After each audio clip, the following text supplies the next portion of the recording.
ধান চাষ মানে মাঠ ভর্তি থই থই পানি। কৃষিকাজের এই বিশ্বজনীন বা চিরচারিত ধারণাকে ভেঙে দিয়েছেন সৌদি আরবের এক কৃষক। বিশ্বের ইতিহাসে প্রথমবারের মতো বিন্দু সেচ বা ড্রিপ ইরিগেশন পদ্ধতি ব্যবহার করে সফলভাবে ধান চাষ করেছেন হাতেম আল শেহেরি নামের ওই কৃষক। দেশটির দক্ষিণাঞ্চলীয় তানুমায় এলাকায় প্রায় ৯,০০০ বর্গমিটার আয়তনের পৈতৃক খামারে অভিনব এই কৃষি প্রকল্পের সূচনা করেছেন তিনি। সৌদির সংবাদ মাধ্যম আল ইখবারিয়ার এক প্রতিবেদনে কৃষিক্ষেত্রে এই যুগান্তকারী সাফল্যের কথা তুলে ধরা হয়।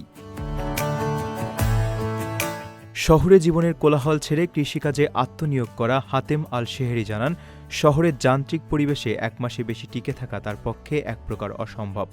মাটি ও প্রকৃতির প্রতি এই গভীর ভালোবাসা থেকেই তিনি তার বাবার পুরনো খামারটি নতুন করে সাজানোর উদ্যোগ নেন। খামারটিতে ৬০ বছরের পুরনো আঙুর গাছসহ নানা ধরনের প্রাচীন গাছপালা রয়েছে। সেখানেই প্রচলিত সেচ ব্যবস্থার বাইরে গিয়ে সম্পূর্ণ নতুন উপায়ে সৌদি ধানের আবাদ শুরু করেন তিনি, যা গোটা বিশ্বের কৃষি ব্যবস্থায় এক নতুন দৃষ্টান্ত স্থাপন করেছে।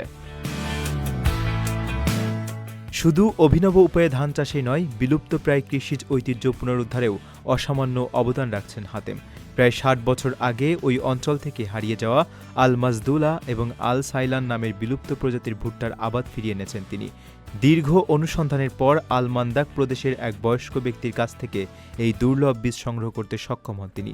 কেবল নিজের খামারেই নয়, স্থানীয় অন্যান্য কৃষকদের মাঝেও এই বীজ বিতরণ করেছেন হাতেম, যার ফলে হারিয়ে যাওয়া ফসলগুলো আবারও ওই অঞ্চলে প্রাণ ফিরে পেয়েছে।